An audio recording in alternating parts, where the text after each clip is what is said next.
In Dixville Notch, population 6, where everyone votes just after midnight. Fox's Mark Meredith was there. All 6 ballots now being pulled out of the ballot box. They're going to put it on this whiteboard as the number comes in. It is official. Wow. All 6 of the votes that were cast being Nikki Haley. Former candidates Tim Scott, Doug Burgum, and Vivek Ramaswamy were all at a rally with former President Trump last night.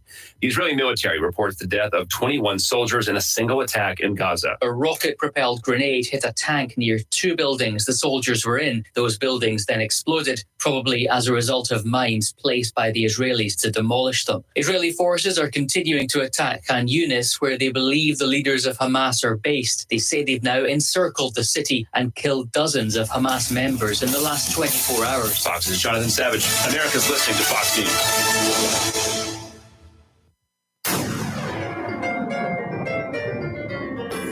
Freedom 97.1 WSME. Live and local. Real Talk starts now. And now is right now. 7 o'clock, and welcome to Live and Local Real Talk. I'm Rayford Brown. I'm Kelly. Not as cold as it has been out there, but it's still chilly. Not icy. That's always a plus. Well, Yeah. I guess the humidity's down, and maybe that's the reason I got the itches. Yeah, that's I why. got no humidity Mhm. going on, so hey, whatever. Okay, how's everything in your lives? Fair. How about yours? Fun, hanging in here. Good. I submitted my email last night to the Department of Insurance. I hope everybody else did. Yeah, coming up at 8 o'clock this morning. 8 o'clock. You got Mike McHugh from the Chamber of Commerce in Swansboro. He and the mayor of Swansboro, John Davis, went to that meeting yesterday, as did a couple of our county commissioners and the county manager. And Yes. I don't know who else showed up. And Commissioner Tim Foster, Chairman, and Paul Buchanan. Yes. And I'm not sure if Holly Ridge Mayor did. I was told he was going, so Yeah, I'm I not don't know who it. But anyway, we're going to get a firsthand report. Mike McHugh was there representing the chamber and the town of Swansboro. So it's we'll see what they have to say later on this morning, what he has to say later on this morning. Remember where you were on this date in 1968? No. No. I wasn't born. I know you don't. You don't remember? North Korea stole one of our boats, the Pueblo. You don't remember the Pueblo? No. Pueblo incident? No. Oh my God. It was sailing offshore. It's an intelligence it's a spy ship, okay? Was a spy ship. It's 16 miles off the coast of North Korea.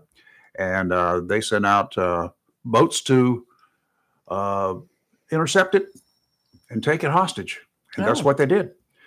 Even though their international territorial jurisdiction extends only to 12 miles, they took it anyway. And they claimed it was within the 12 miles. Well, we don't have to get within 12 miles. Did not then, do not today. Well, actually, we can do all that work from here today. But they took it anyway, took the 83 crew members hostage. That was in January. They were finally released after much torture in time to get home for Christmas. They kept them for about 11 months. They beat them. The reason they started beating them is because they were asking them questions on cameras, and they were giving them the one-fingered salute. Oh. But they didn't know what that My. was. They asked the crew members what that meant. They said it was a Hawaiian salute. I mean, Oh, no. they were interesting. They opened fire on the ship that day and wounded the commander and some other individuals on board. Before they finally boarded it, it was not heavily armed. You know, they had small arms, and that's all they had on board. Spy ships, that's generally all you're going to have. They transported them to the country's capital, Pyongyang, charged with spying within North Korea's 12-mile territorial limit and imprisoned. They're lying. They were lying then. They're still lying today. Interesting. But they were released. Johnson was president. He did nothing. Zero. Zilch. Did send some other troops in there to stage them in the region, but not many. Why? Because the Tet Offensive was ongoing in Vietnam at that same time. That 30-day Tet Offensive. History. Yeah, lots of history there. Yes. After they finally agreed to a lie, a statement, which we all knew, everybody knew it, that they were indeed within the 12-mile jurisdiction of North Korea, then they were eventually released. 82 of them. One was dead. And some of the crew members filed suit against North Korea. Of course, that goes nowhere. True. I mean, who's going to enforce whatever the come about is. Incidents, they call them incidents, between North Korea and the United States continued in 1969. In April, a North Korean MiG fighter shot down a U.S. Navy intelligence aircraft, killing 31 men aboard. In 1970, mostly quiet, returned to the DMZ. But there were skirmishes. I have a good friend, he's passed away now, that was up there, and they were routinely shooting at each other across the border, not hitting anybody. They just opened fire from time to time for good measure, I guess. Anyway, so much for North Korea, and they're still a pain in the butt today. And one of these days, we're going to have to do something about it. The North Carolina Department of Transportation says NC Highway 33 is now open in both directions. The area heads after anhydrous ammonia. What they write here, a serious accident. It was only the one vehicle. And can you imagine a tractor trailer rig, a tanker, rolling over several I'd be times? so scared if I was anywhere near. And the driver refused treatment. Seriously. Yeah, he was not injured. Talk about very safety. much. Good gosh. So anyway, they had to evacuate the area, some of the area, and then they had to, close the road down for quite some time till things could get cleaned up. But it's, I guess, all's well that is well. Nobody was injured, seriously, anyway. It's amazing because I saw the news on that last night, and it showed the actual vehicle. I mean, it was just laid out across the road. Yeah. Wow. So I don't know about charges yet. Probably too fast for conditions, if nothing else.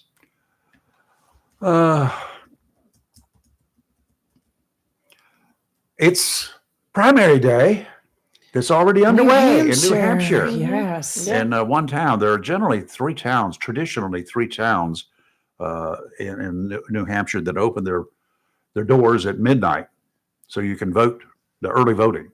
Midnight. Yeah, they open their doors at midnight. What poll worker is crazy enough to It's a tradition, but only one of them did it this time. Oh, I see. And the one district only has 6 people to vote.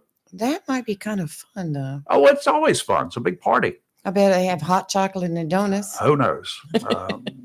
Anyway, Nikki Haley got all 6 votes. There are 4 Republicans and 2 independents, unaffiliated, Well, and she got all 6 of them. pretty much the polls are already showing who's going to take that one. Oh yeah, so, absolutely. yeah. But I will say, we get free pins when we go vote. Board of Wow. Election gives us pins. Well, good. Yes, you got a pin, didn't Gotta you? have something to write with. Yeah, I got one Yeah, somewhere that's around right. here. Well, I was down there yesterday and I saw Jason. Boy, he looks good. Does he? Really good. Yeah, because he'd been sick for a Yeah, while, but I he know. looks really good. Well, good. Welcome back, Jason. Yes. Glad you're getting along all right. Well, Haley's early showing, her performance, will that have any impact on the rest of the day, do you think? Early voting? No, the rest of today in New The rest of Hampshire. the day? Yeah. Oh, no. No, I just don't think so. I pretty much have in my mind how New Hampshire's going to end by the end of the day. Yeah. Yeah. Yeah. So many people have dropped out. Yes. Mhm. Yes. And Well, it's crazy to keep burning up that money and making those trips and putting yourself through it, and you're not going to get anywhere with it. and then Biden's not even in the race up there. Right. He decided he wasn't going to enter. Well, why? Yeah. I mean, He that's- doesn't have to. No, he doesn't. He's the only one on the Democratic ballot as far But as I there know. are a lot of people up. Even though he's not in, the Democrats they're a little bit left out in the cold. So there's a movement to write him in anyway. Well, there you go. Go for it. Whatever. Both of you.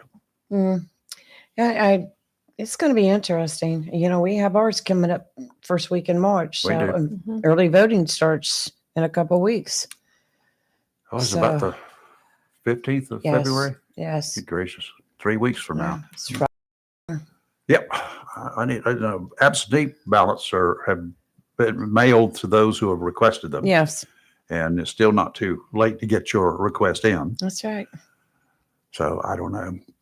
A judge yesterday cut off a lawyer for Fulton County District Attorney Fannie Willis as he was arguing why his client should not be deposed in a divorce hearing involving Special Prosecutor Nathan Wade, whom she hired to handle the Georgia election interference case against Trump. This is going to be sticky, It's going to be a mess. As Kelly would say, a hot mess. a hot mess. A hot mess. Willis, the DA, is accused of having an affair with Wade, the guy that she hired, was originally scheduled for a deposition in the case today. But Judge Henry Thompson delayed that ruling until after Wade himself is questioned later this month and given a chance to lie. That's what you do. You give them an opportunity to lie. Well, that's fine, but the ex-wife has already produced dozens of documents. I know. Got He credit ain't going to be card- able to lie about the credit card credit stuff. card receipts, flight information, Yeah. where Mhm. He bought he- her he plane bought tickets. tickets in They her traveled. name, and they traveled together to Yeah. Belize and took a cruise, and also San Francisco, Miami. See, all of this is going to be to Trump's advantage. Yes, it is. They should have known, if they're going to go after a political figure like Trump, Who's got all Who's- of the lawyers that he? right? And they've got all these secrets and skeletons. It's going to come. And I do believe, regardless of if it's Trump, if it's Biden, if it's somebody else, that a big case like this, Yeah. they should have, one of them should recuse themselves. Oh, from this. absolutely. I mean, Yeah. it doesn't matter to me who they're going up against, but yeah, there's some shenanigans going on there.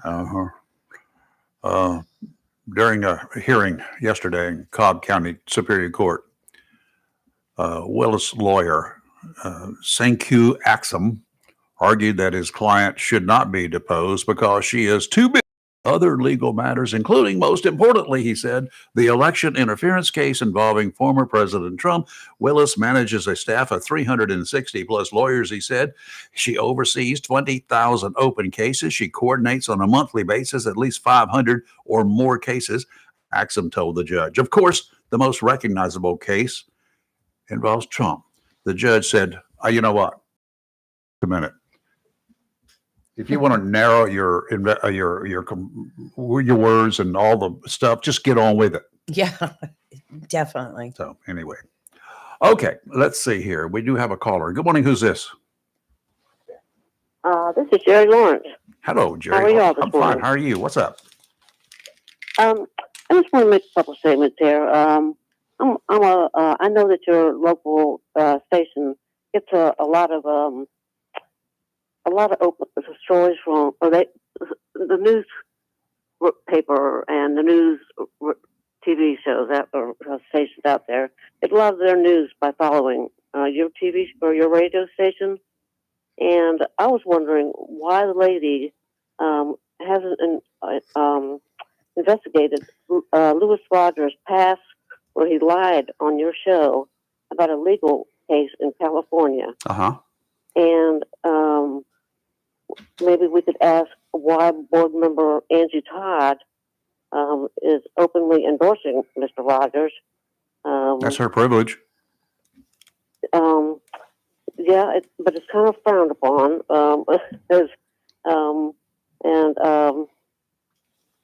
We're also, I'm kind of wondering too, why he's even running and she's endorsing him when he can't even pay his own HOA dues, where it was like $12,000, Mm-hmm.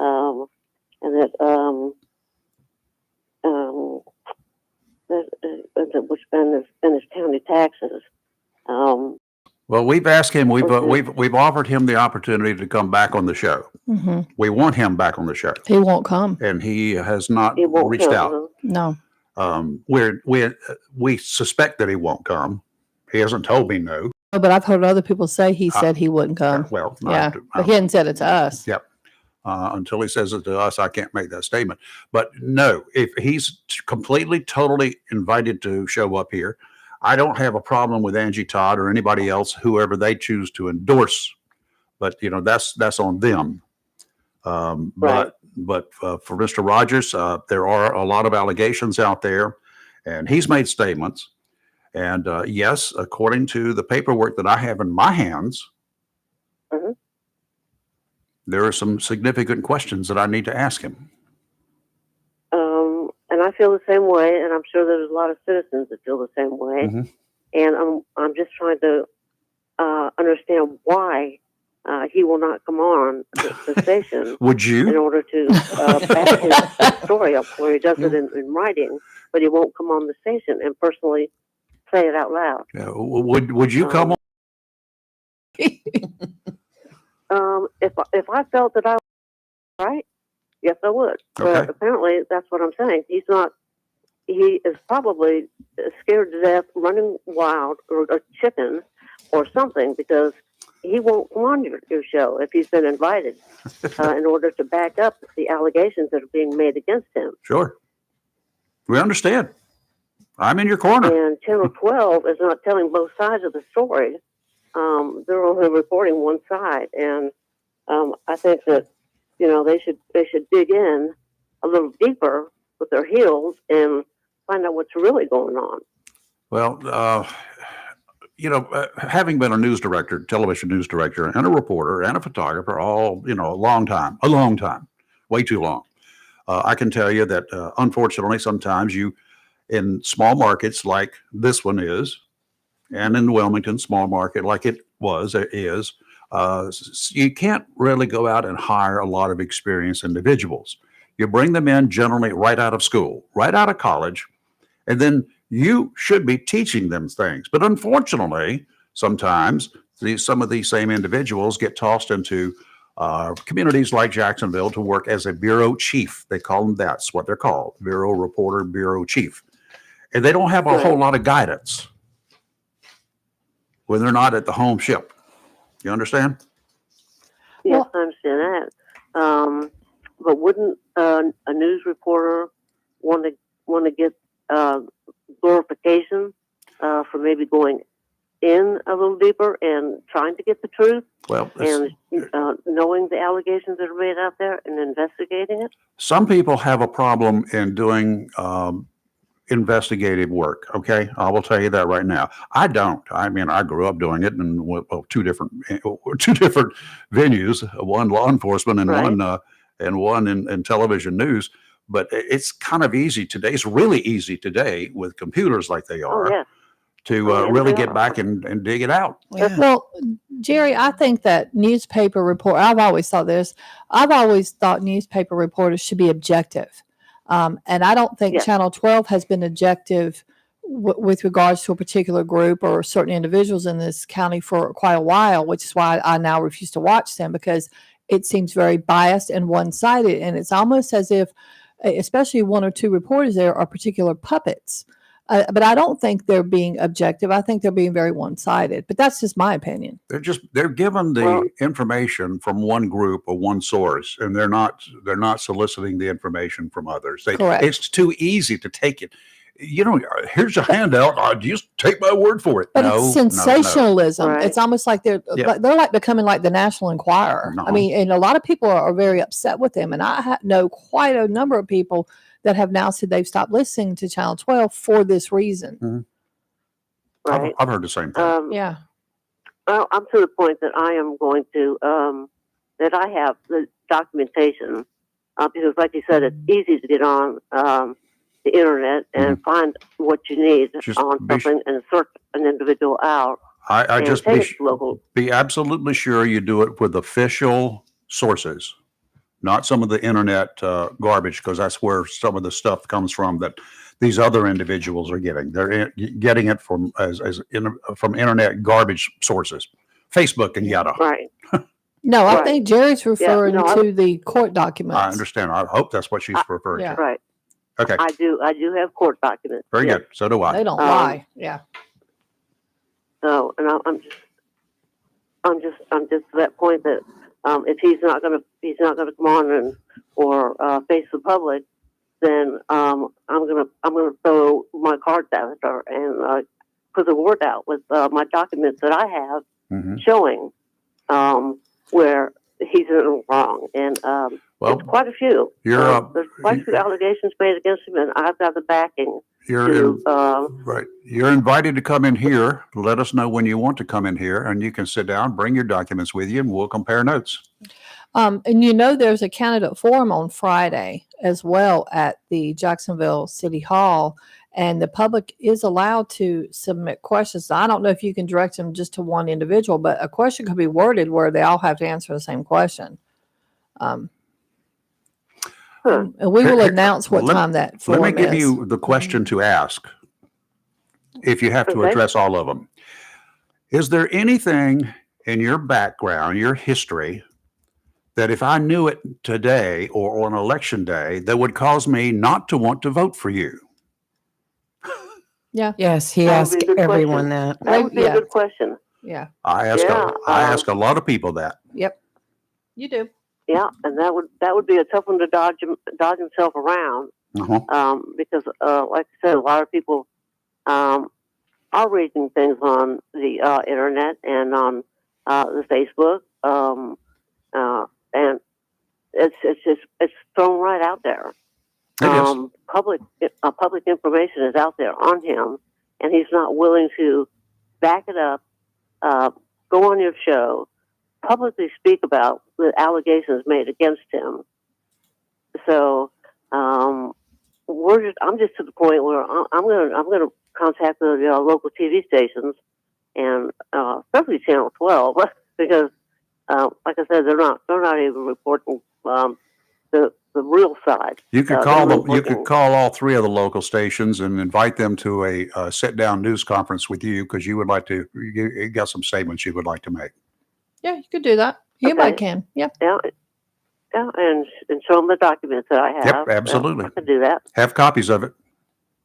Okay, that sounds like a good plan. Thank you. Okay, Thank Jerry. you for, Thanks for your. Yeah. Thank you for your call. Appreciate Thanks, it. Jerry. And Jerry's not wrong. Yeah. All right, let's take a break here. Live and local, Real Talk Freedom 97.1, 1120 a.m. WSME. We'll be right back. Is your phone plan messing with your savings plan? Don't get stuck paying for things you don't want. With Verizon, you only pay for what you need. And for a limited time, when you bring your own phones to a Verizon store, you'll get an amazing price on your plan. Plus, you'll save on things you actually love, like the Netflix and Max with Ads bundle.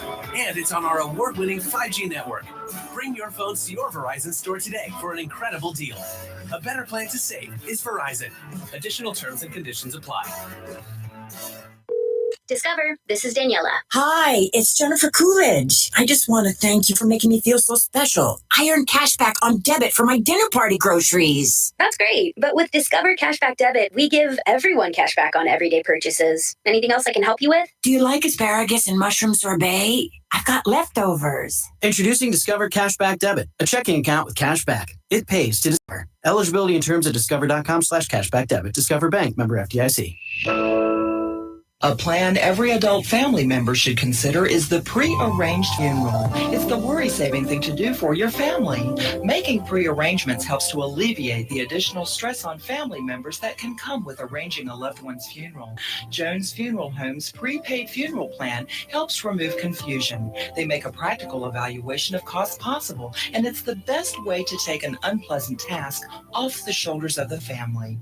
Call Jones Funeral Home at 455-1281. With locations in Jacksonville, Richland, Swansboro, and Holly Ridge. Wismart and Chappie's Chicken. And for over 50 years, Great Gas and Oil Company has kept our community comfortable year-round with quality heating and cooling products and dependable service. In addition to heating and air conditioning service, Great Gas and Oil Company does water heaters and quality appliance repair. For service, 910-347-7138. Locally owned and operated by Jerry and Jeff Allen and Bobby and Louise Williams. It's live and local. Real Talk on Freedom 97.1, 1120 a.m. WS.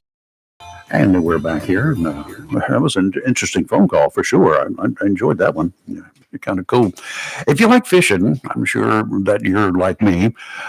Go into any big box store with a tackle section, and you're all over it, just as I am. One thing I've noticed when comparing the tackle aisles at many, if not most, of the big box stores to Tideline Marine, there's a world of difference. One, you can get a lot more tackle there. I will give you that. Unfortunately, a lot of it's for walleye and other varieties of fish that aren't to be found around these parts. Tideline has what the owners call a pro staff, a professional fishing guides. They tell George what kind of tackle he needs to buy. Tackle they recommend for use here, not in Minnesota. George is a good businessman. He listens to the pros and buys what they suggest, and he always orders extra.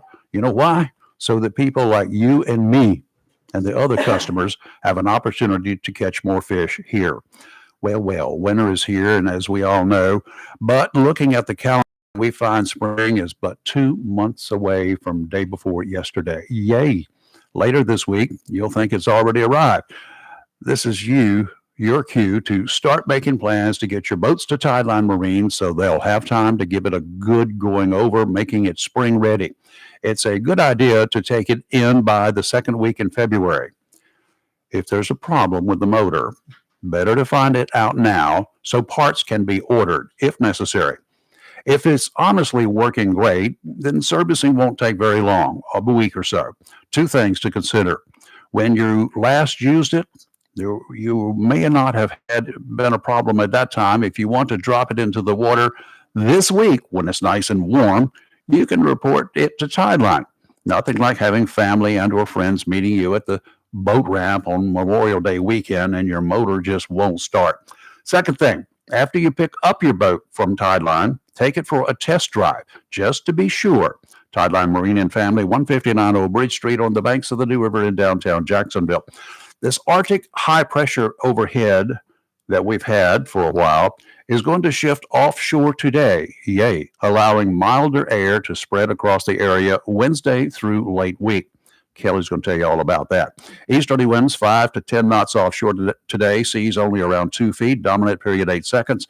Sounds and rivers a light chop. Tomorrow, southeasterly winds 10 to 15, seas kicking up just a little, but not much, 3 to 4, sounds and rivers a moderate chop. And on Thursday, southerly winds 10 to 15 knots, seas 4 to 5 feet, a moderate chop. All right, today, mostly cloudy, high of 60. Tonight, mostly cloudy, a low of 50. That's such a great forecast. Love it. Tomorrow, partly sunny, a high of 70, but the gusts start tomorrow with gusts as high as 17 miles an hour.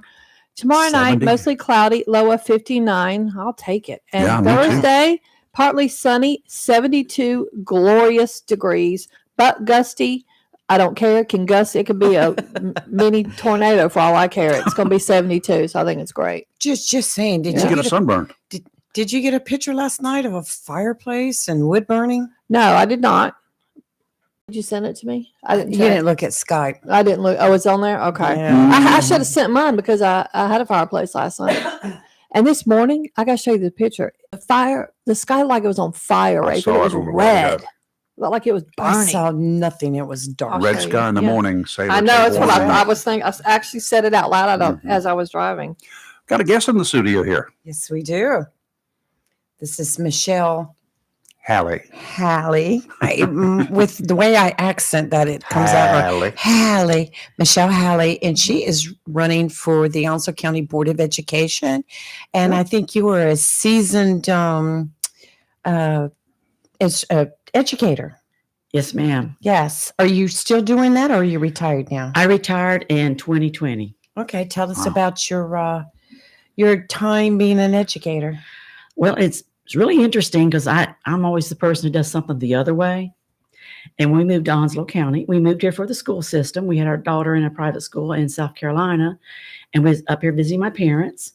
And I'm like, wow, this is really good. I want some of this. Mhm. So we moved here and we took her to register and met Miss Newman. She was the principal at the time at Northwoods Elementary. And that was an interesting conversation. She kept asking, what does this young lady need? What does this young lady need? And I says, she can't figure out the form. And Miss Newman looks at me. She cocks her head to the side. She says, "You know what? Children raising children. I guess we'll raise this one too."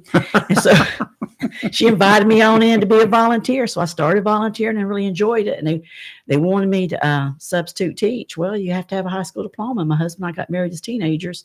I had to go get me one of those. Wow. So I went over to Coastal and got my GED through the adult education program and started subbing. From there, everyone really liked it and said, "You need to be a teacher. You need to be a teacher." And I thought, I need to be a teacher too.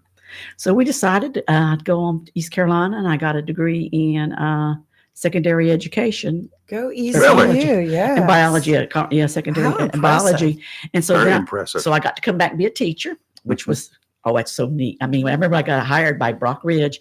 He says, "You could do physics and biology. Can you do that?" Yeah. Can you? Oh, yeah. You And then taught physics and biology? yeah, no, I don't look like people said, "Hey, listen, it was great for the students because they said, if she can do it, we can do it." Wow. And he tells me, "You can have the cheerleaders too." I get 3 different preps and a group of cheerleaders. Oh yeah, I'm taking this job.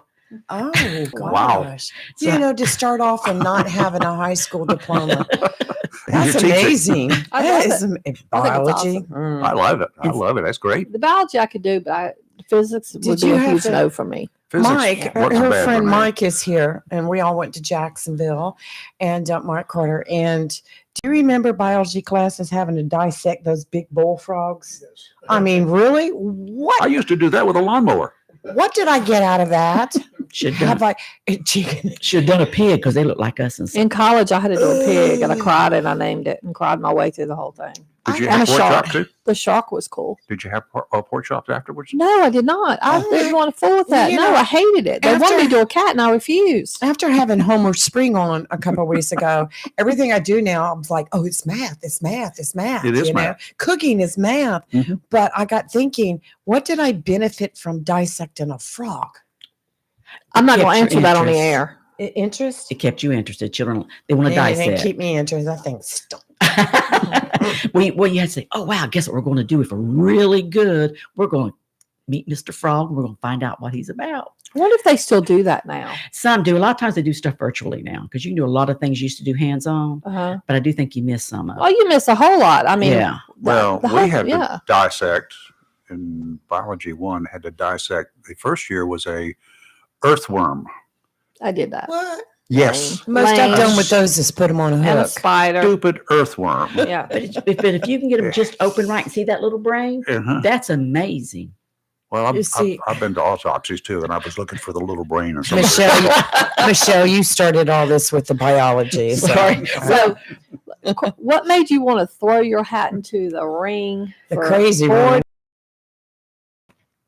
I want to serve. Mhm. I've always been a server.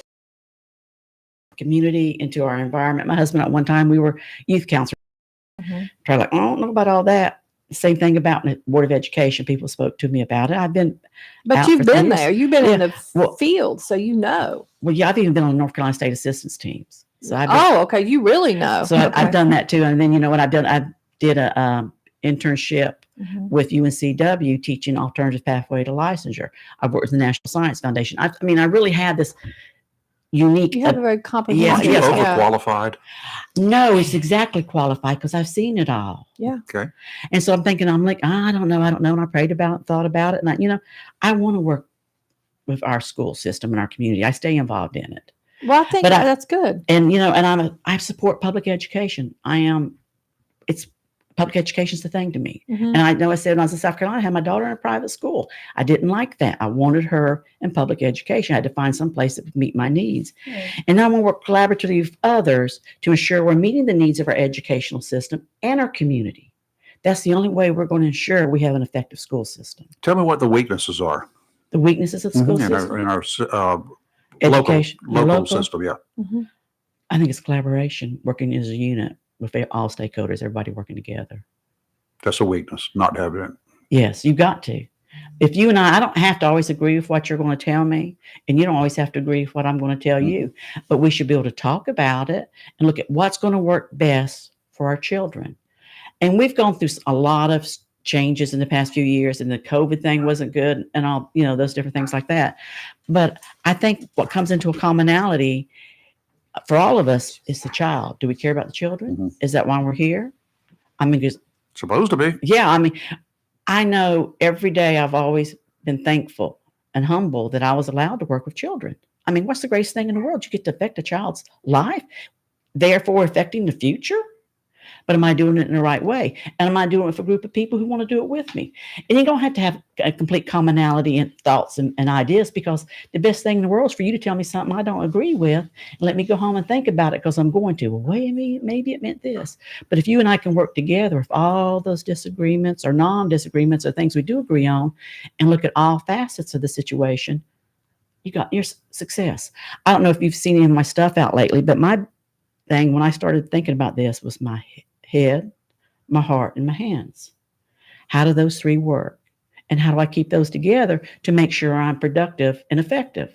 Because if I don't understand the situations, if I don't know what's going on, if I'm not up on policies and general statutes and all that, that's where my head comes in. I got to know what the legislation says. I just can't go out and cowboy it, although I like to go in the outdoor.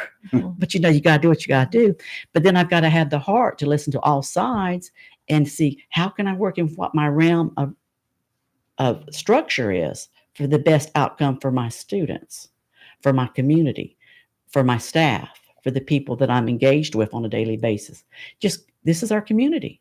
And if you do those two things together, then you get your hands activated, which is you, and you get it done. Well, I have to say, you are one of the few candidates that I've heard mention the staff.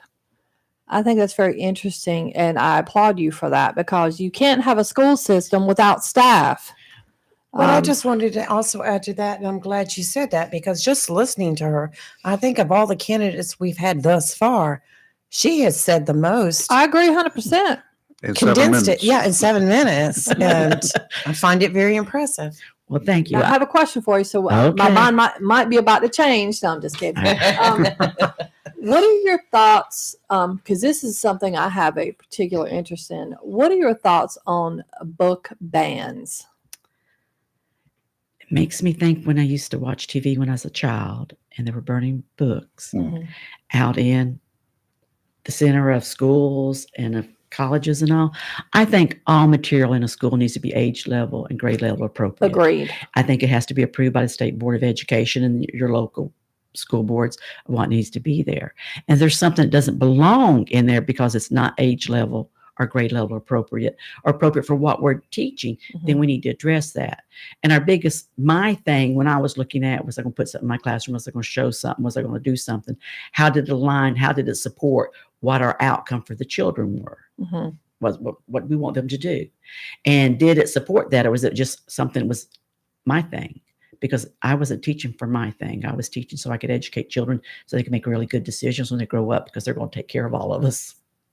I still like you now. Okay. Yeah, that's good. Yeah.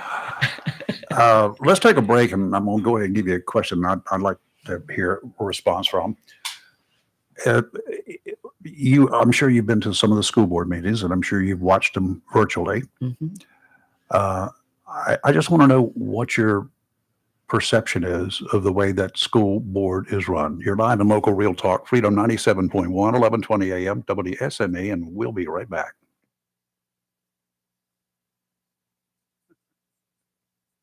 If not, did you know that Topsail Times is Topsail area's only local newspaper in print? Started a little over a year ago, we now have over 1,500 online subscribers and 5,000 printed copies that go out every 2 weeks. And we never charge our readers. Information should be free to our readers, and we stick by that. Looking for an idea for date night?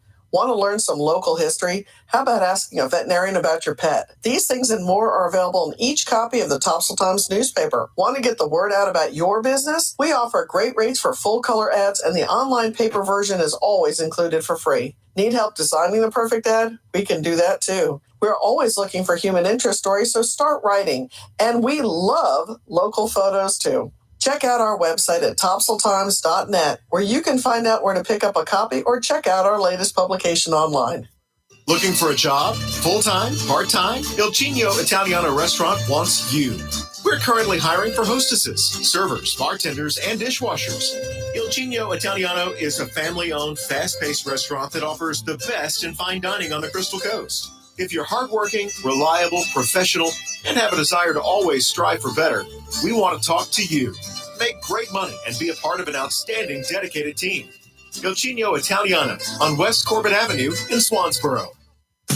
If your plans include hitting the road this year to do some traveling, make sure a visit to Silent Service Center is on your to-do list. Travel safety starts with the tires on your vehicle, and a visit to Silent Service Center will give you peace of mind with the best value in all name brand tires and the largest selection of used tires in this area. In addition to quality tires, Silent Service Center is a North Carolina inspection station and does complete brake service, oil changes, and alignment service. Silent Service Center, 1707 Lejeune Boulevard, Jacksonville, and 108 West Main Street, Havelock. Phone 910-353-4760. Humphrey Heating and Air Conditioning, your trusted local carrier indoor weather team, serving all of your heating and air conditioning needs since 1967.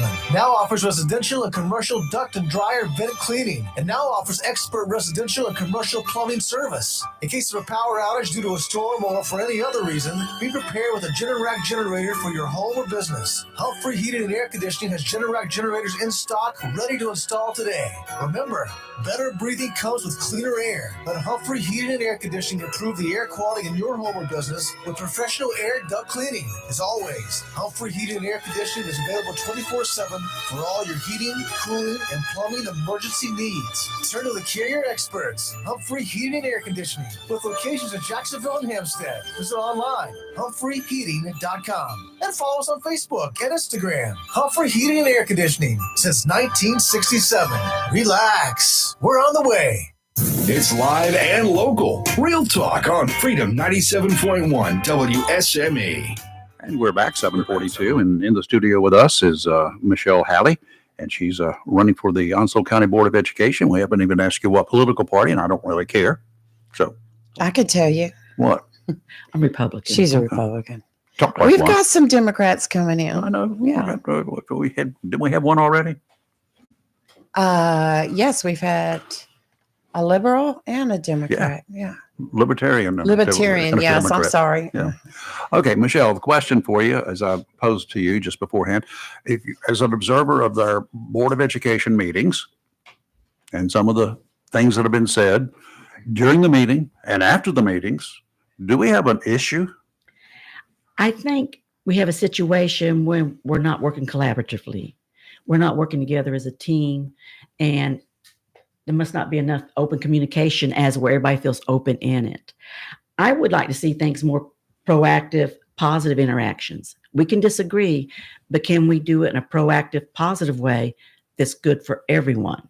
And I know if I am so lucky and humbled to be on the school board, there'll be times people won't agree with me or me with them, but it's how I react to those disagreements, those situations. How can I address them? Can we address them in a way that shows we want success? And that's, you can't go it the other way. Mm-hmm. You're going to have to work together. You're going to have that parent and community involvement. You're going to have to be able to listen.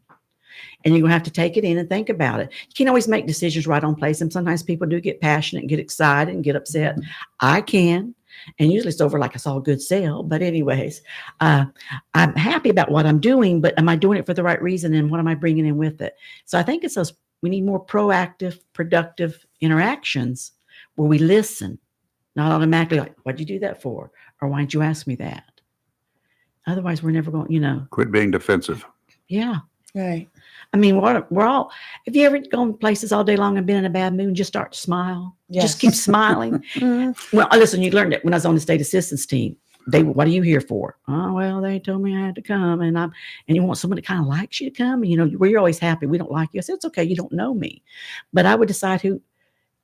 From that point on, I would smile and speak to everyone every day. And I would do it to the point to the person who would never speak to me would come looking for me if they didn't see me.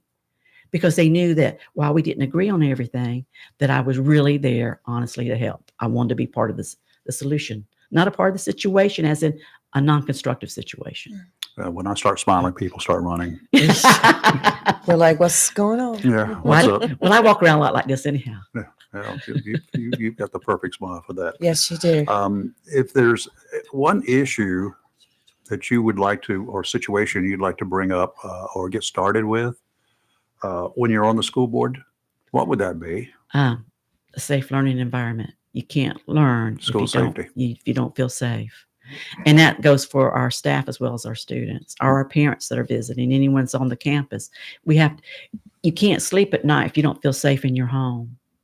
And so when you feel safe, and we use the word safe environment, and usually we mean that is a mental safe environment, but I mean it that way too. It should be a safe environment all the way around. And to work on that, it will take everyone. It'll take all the stakeholders to get to the solution that works best. And there's not going to be no one fit size. No, because you got Jacksonville High School out there that is like it's just a field of landmines. You can't, without barbed wire surrounding that entire campus, I don't know how you safeguard that one. Well, it will be tough. And part of be buy-in and stakeholder ownership, even of the students, this is our place. We got to keep safe. Mm-hmm. That we need to tell you what's happening. They've got to feel safe. They can report things that are happening. We don't do this. We're not doing this to protect you, not to punish you. We're not trying to keep you enclosed. We're trying to keep you safe. And I think that's our biggest concern. And if you ask me another one after that, I'd say staff support and retention. Got to get the best to be the best.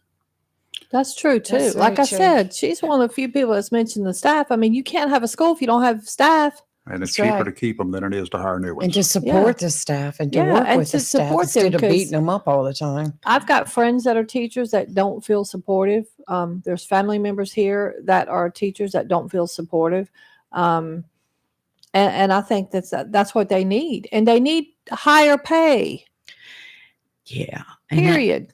And the state so controls that so much, but as a community, we got to get together. What can we do? What can the educational community? Because I know we do have a supplement, and some people say it's good, some say it's bad, but that helps us attract some of the better persons because what the state does, it isn't the same all across the state. And our economy, our socioeconomics here isn't as high maybe as Charlotte. Well, we know it's not our Raleigh, but our students deserve the same or better and just as much. And the good teachers and all the good opportunities. Sometimes I'll talk about my experiences when I was I did work at county office. I was a director of professional development and for a while academic enrichment. During that time, I wouldn't say invented or brought on, however you want to put it, academic enrichment activities for children, because you keep our children involved in our schools, gives them ownership, but finding those different ways that are cost effective, support the standard course of study, keep everybody involved, our stakeholders, our community, everyone, because they come out to the events we do with the children. And those are things we need to do and continue to do, but we have to have funding for it. And the fact and our staff, you got to have a good staff to put in all that time, because a teacher's day, I'd walk in at night and boot my computer right back up. Mm-hmm. I mean, that's just, and that was how I was felt. That's what I was led to do. But in fact, my husband still laughs. He'd come home at night and a lot of my students played sports, and our living room would be full of students would be tutoring. I'd had to get permission, or I'd had the library open at school, depending on what was working on. But you've got to be there for them. And that takes everybody, like you said, in the staff. When I talk about staff, I'm not just speaking of our teachers.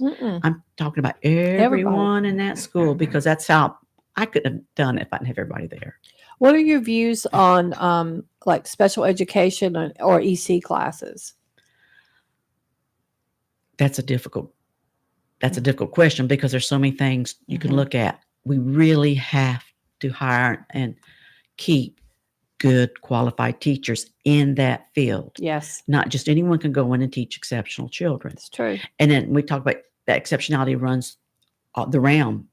It does. And every child we're dealing with has some type of exceptionality. I know you're talking about specifically those that I'm talking all that, you've got from AG, academically gifted, because that falls under that category. Yes, ma'am. As well as down to the profoundly autistic child.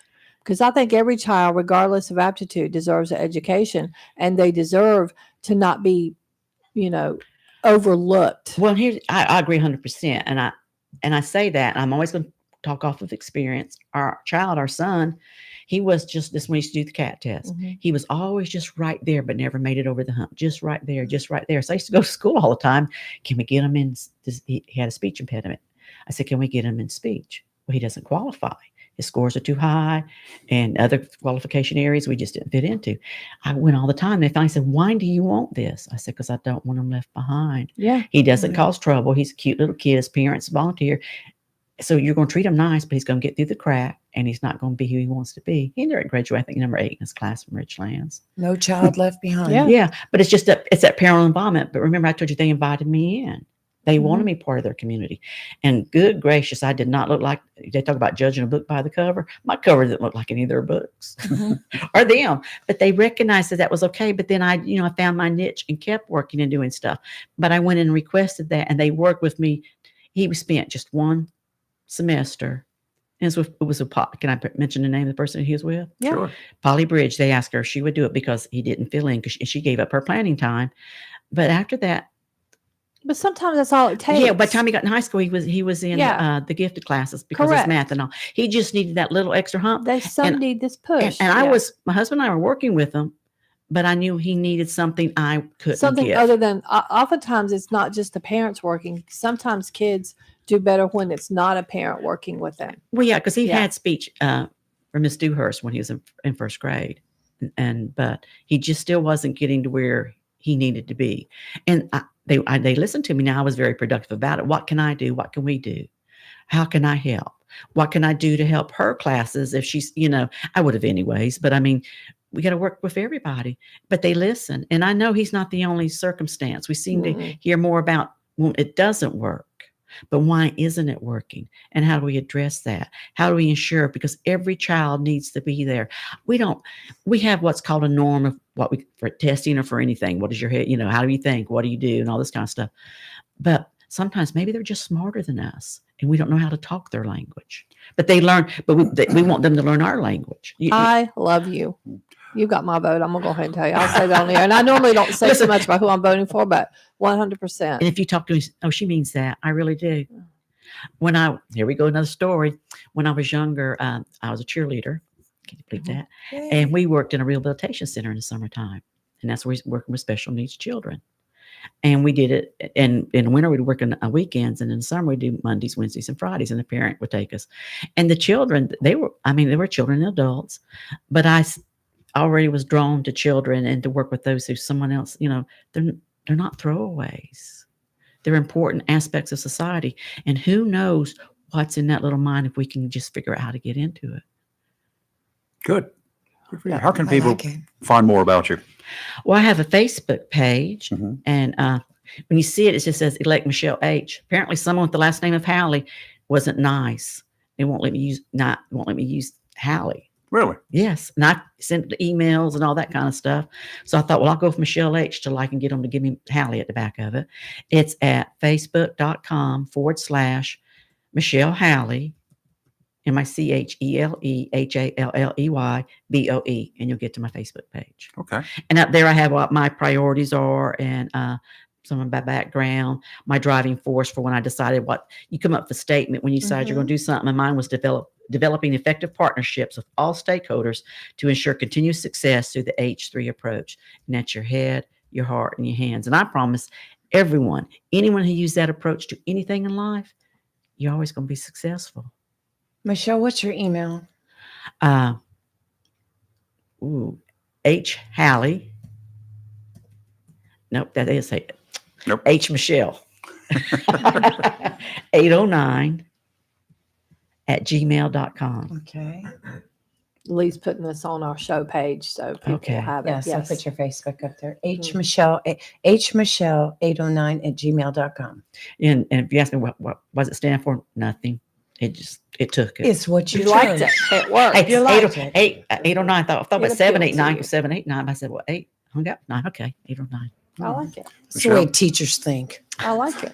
Thank you for coming in. Yes, thank you It was very a much. pleasure having you Yes, here. absolutely. Pleasure. And I'm sure we'll get you on again as soon as this primary is over. I would Yes. love And if to. something comes up between now and the primary, reach out. All right. Yeah. And same thing goes here. I'm always welcome to talk. Okay. You can tell. That's one of my favorite activities. All right. She will be at the Forum January 26th here It's at the Friday. Jacksonville Friday. City Hall Friday. Mhm. 10 o'clock, I believe, is when the Board of Education starts. And then in Swansboro, February 5th and 6th.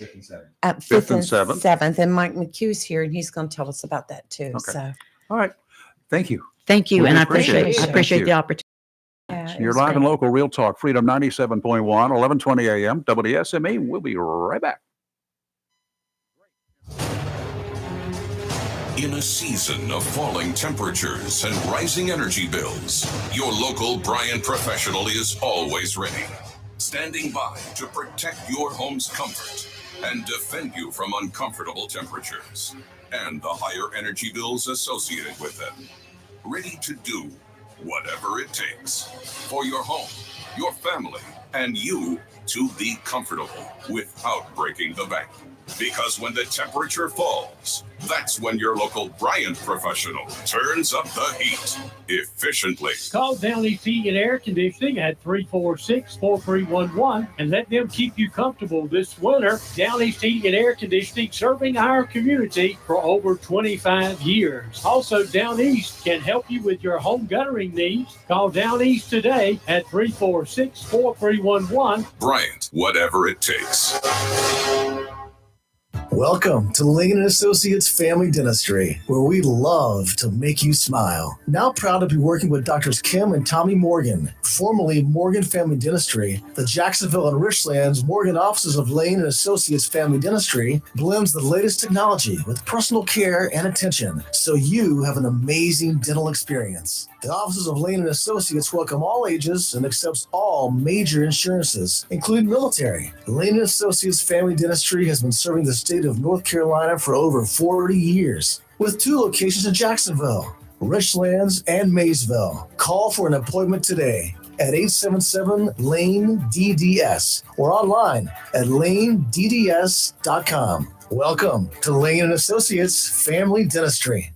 Flatwoods Outfitters of Hubert looks forward to serving you throughout the new year with all your sporting arm needs and personal safety. Located at 111 2nd Amendment Lane in Hubert between Jacksonville and Swansboro, Flatwoods Outfitters is Onslow County's oldest sporting and firearm facility. Flatwoods Outfitters has a long gun or pistol in stock to fit your need, whether for hunting or personal safety. Take advantage of their outdoor shooting range to practice or to learn how to safely operate your firearm, which Flatwoods highly recommends. At Flatwoods, you can sight in your scope to be sure of perfect accuracy to bag that trophy. They carry all the major brand names of long guns, shotguns, and pistols, as well as ammunition. If you are interested in a concealed weapon permit, Flatwoods Outfitters can assist with that also. Flatwoods Outfitters, 111 2nd Amendment Lane, just off Highway 24 in Hubert, where they aim to preserve our hunting heritage, wildlife, and constitution.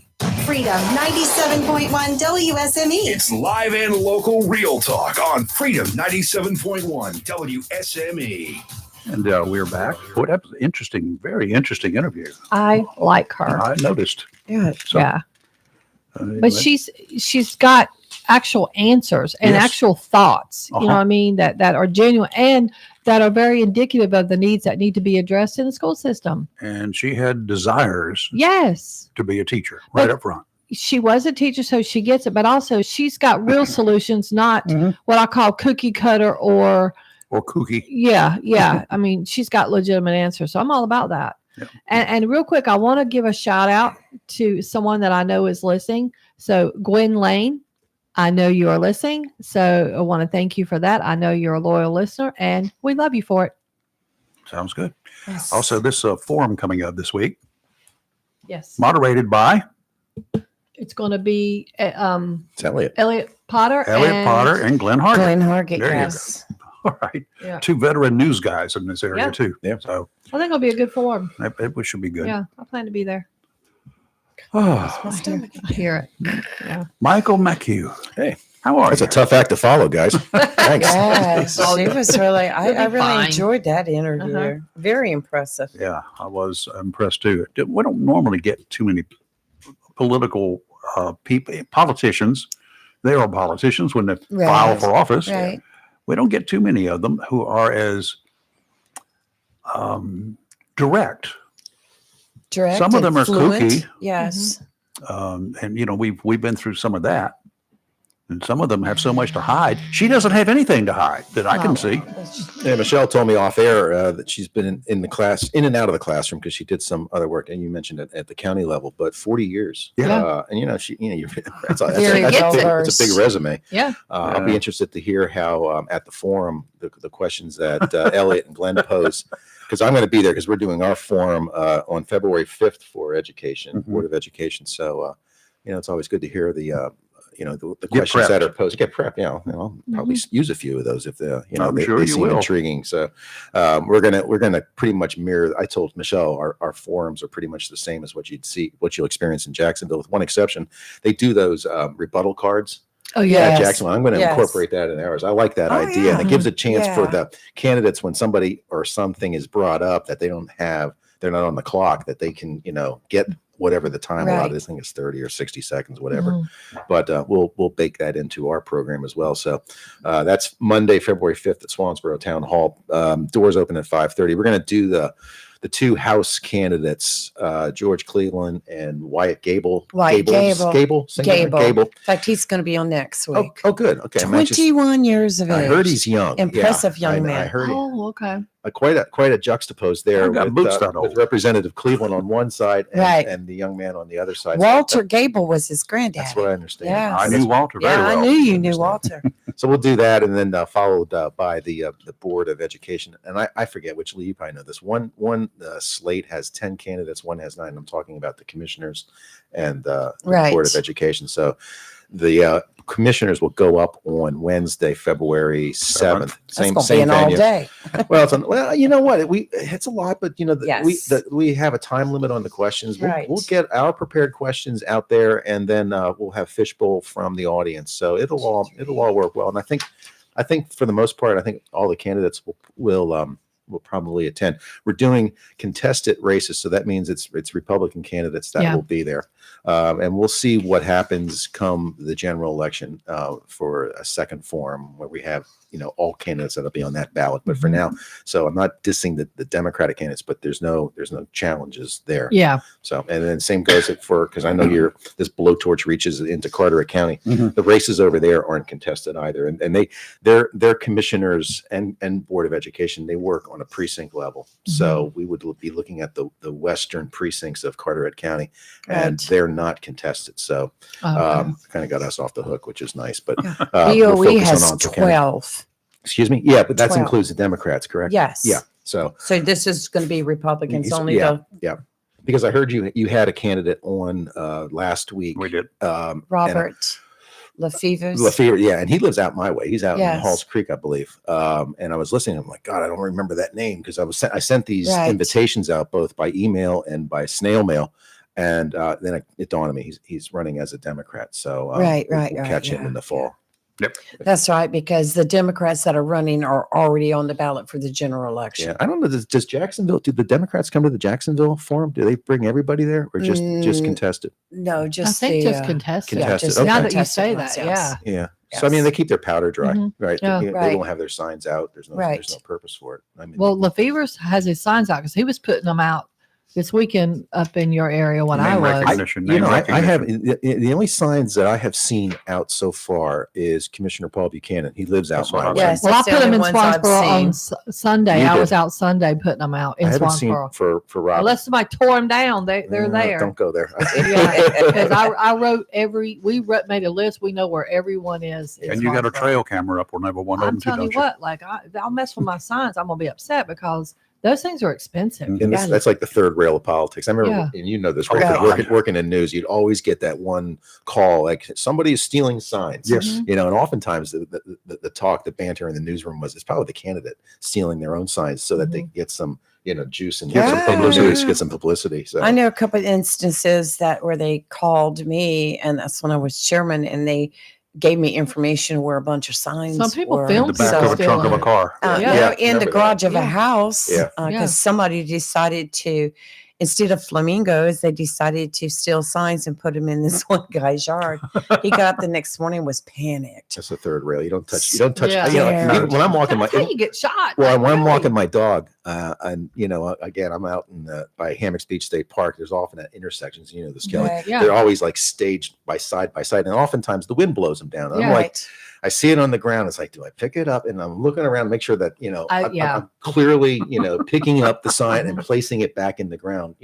I'm not changing the position or blocking somebody. So Yeah, well, we had gotten Trying a to do call that. from the city of Jacksonville. They had a whole bunch right down there at City Hall by the dumpster where they were picking them up.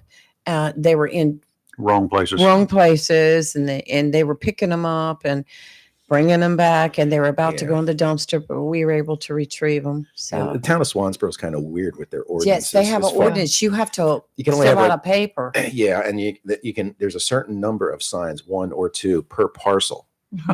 Like, who knows where the parcel line is? I mean, Yeah. so Yeah.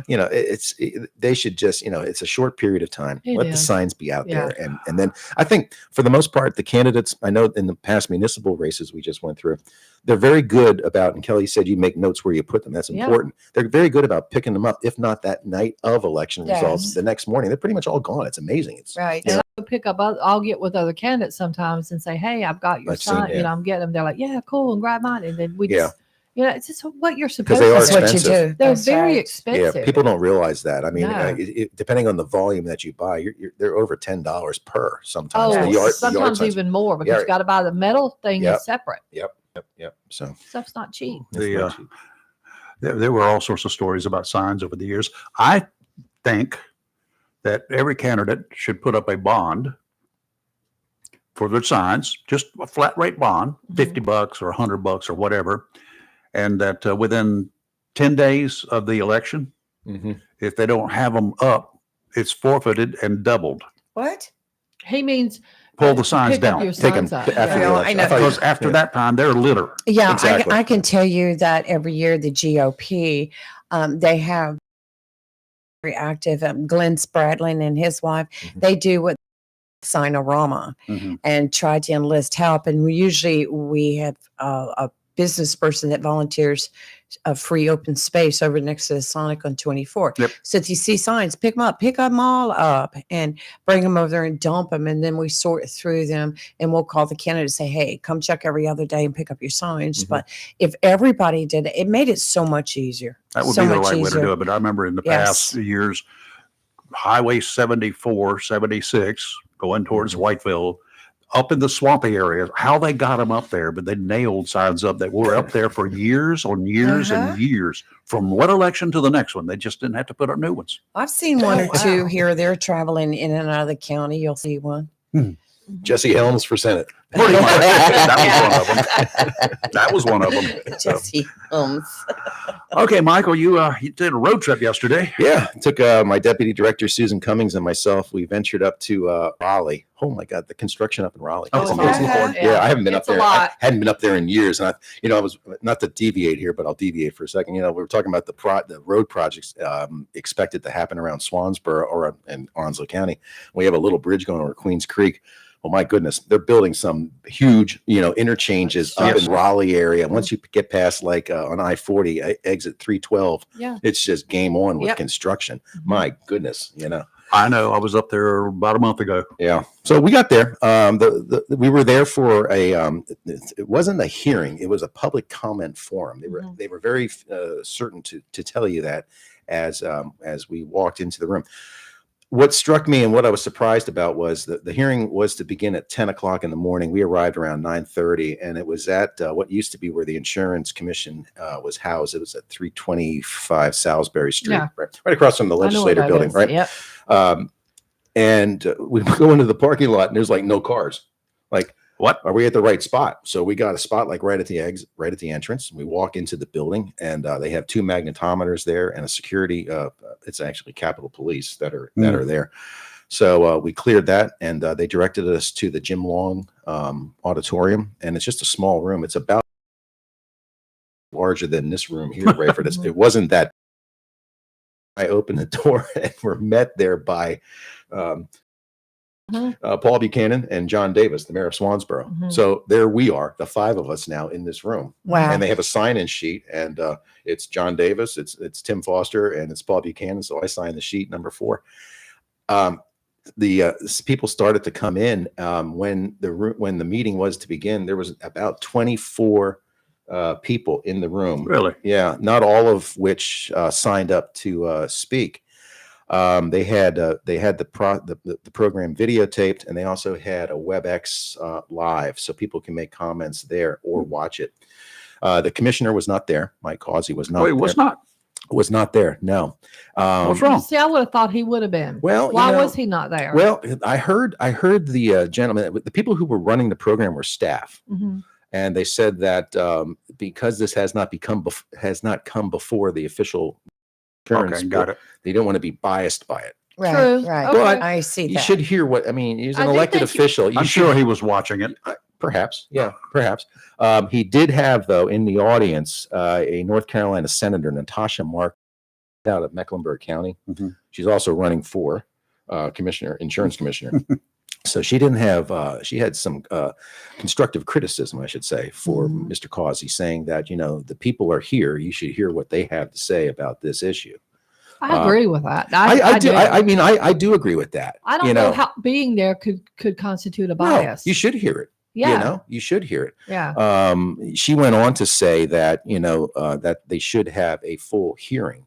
And she said, when we have a hearing that affects us or, something about the Senate or the I agree with legislature, that. we bring in the parties. Yeah. And you should be here, she said. And she's looking at the WebEx camera. So perhaps Rayford, he was watching. She advocated for a full hearing in the summer in July where the insurance people come in and explain the Why they reasons want behind this. why they want this, Yeah. and then they could be cross-examined. So And nobody was there from the insurance industry. well, no, that's what was surprising. So in all, 24 people presented their comments, 2 of which were online, and the remaining 22 were in person. There were what I came away with was, one, we were the only chamber of commerce there, which was kind of cool. Yep, good for you. And we had a great showing from Onslow County, thanks to the 2 commissioners and the mayor. There were other commissioners from Craven County. One Good, showed I heard they were going. Chevelle Hunt was Yes. there, and then there were individuals from Pamlico County. There were 2 individuals from Pamlico County, and then others scattered around the I would have state. thought for sure Carteret County. Yeah, I There heard was one the- of the commissioners from Carteret was going to go. Yeah, So we expected a caravan from Carteret Yes. County. In fact, there was talk that there was a bus going, and when we got there, no Carteret County. And when the meeting, it more or less kind of started to peter out around 11:30 in the morning. right. Although they had the room reserved till 4:30, it was not In necessary. New Hanover, you would have thought I they would would have- have there was somebody from New there Hanover. were, Pinter. there was not elected officials from New Hanover County, though there were many citizens from both New Good. Hanover and Brunswick. Good. There was some individuals from Richmond County. And there was so your answer to the question, insurance. There were several individuals, some of whom were retired or still active as insurance agents. Okay. All people, everybody that spoke, nobody was in favor of the increase. Even the insurance agents. Yeah, there was an I can insurance understand agent. it. Because they're catching the brunt of people's Well, sure they ire, are. and it's not their fault. They're on the front line. No, Yeah. this decision was made in the boardrooms. Oh, yeah. Of the, This is of the just insurance greed, company. plain and simple. And in then my they opinion. have the rate commission or Yeah. the rate board that acts basically as their lobby group Mhm. to go to the commission and Correct. say, we need this. For folks that don't know what we're talking about, and I'm sure there's people out there that don't, the proposed homeowners increase that the insurance rate board would like the insurance commission to enact by August 1st. The beach communities, and we're talking about Carteret, Onslow, Pender, and Brunswick and New Hanover, they're looking at a 99.4% increase Yeah. on their house casualty insurance. That's your house catches fire. That's the insurance that you would go for. This is not the wind and hail, though. You can believe they're going to follow suit. Oh, yes, for sure. Folks in Swansboro and the Hubert area looking at 71.4%. The state average is 42.1. So Something like it's that. still pretty rich. Yes. But the other large contingent that was there was representatives, volunteers from AARP. They both Great. called in Good for and they them. were there in person. I'll tell you what, too, guys. This is one issue that, and again, sitting back just observing, this was one issue that transcended partisan politics. I know there were individuals in there. The gentleman from Richmond County was the Democrat committee chair, and he's also running for state senate. Republican, Democrat, Independent, whatever you call yourself, they were all against this. Right. This is one thing that I think both sides can agree on. Did you see any of our legislators from like the surrounding Carteret? I did. Yeah, Onslow, I did.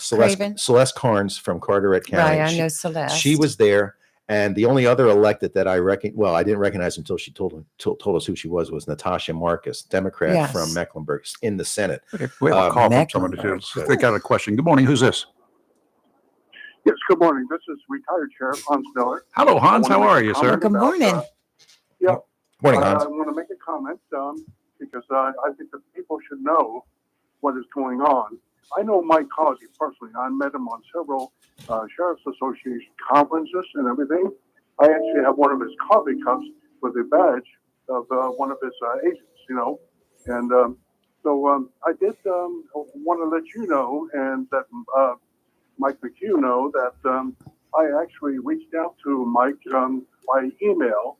And I said, look, I am retired now. However, I still speak for the people because I am committed to the people of our county and even surrounding counties as well. And this is something that cannot be done because we have a lot of people on fixed income, a lot of retirees, particularly in the beach area. It is ridiculous. And we consider it in the coastal area as a power grab or as a money grab for the CEOs of the insurance companies who make so much money that we cannot even imagine making that kind of money. So I did reach out to him. I think he is going to be on our side. Oh, he is. Yeah, what the worry though among people that were sitting there and other people I've talked to since and before we went up there was this is the old negotiation tactic where we go in high, right, Rafer? We're going to go in at we're going to go at 99% and we'll walk out at 30%. We'll settle at 30%. Which is still ridiculous. I saved you 60 percentage points. No, you didn't. I mean, this is an absurd, unrealistic proposed increase for pretty much everybody. The thing is, this is not because of potential hurricanes. This is how home casualty. So tell me, Insurance Rate Board, how it's possible that the counties of Haywood, Madison, Swain, and Transylvania are only looking at a proposed 4.3 increase when the beach communities are looking at a 99.4%. It doesn't. And that's not for hurricanes. That's not for wind and hail. No, but you know what? They're going to follow suit. Of course they will. Sure. And to Hans's point, you're absolutely spot on, Hans. And I mentioned this. I mentioned this in my my opportunity to speak before the board, and I figured I meant it, and I didn't want to get into class warfare, but it was picked up by the NPR affiliates that were there. They love this. I said that this decision was not. It's not made by the line insurance agents, but rather it's in the boardroom where you have CEOs that are getting exorbitant salaries. If the insurance agent or the insurance industry is allegedly hemorrhaging red ink, how is it that the CEO of State Farm, Michael Tipsord, in 2021, his compensation was $24.5 million. So they're doing poorly, right? Well, guess what? In 2022, his compensation was 24.4. So it doesn't wash, Hans. It doesn't wash. I took a trip down to St. Martin some years ago, and they have more corporate jets, and there were several that were labeled for major insurance companies landing there for the long weekend. Sure, just that little spot in the sun. Yes. There.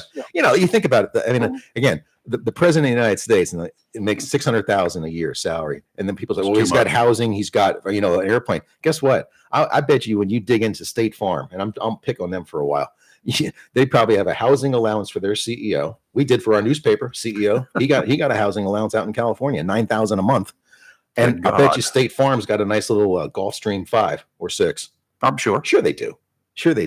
Yeah. One more comment. My insurance is with a member-owned insurance company. Every December they send me a check because if there is an overage, what they do is they refund it to the members. That is the kind of insurance company that I like. That's like Jones Onslow. Yes.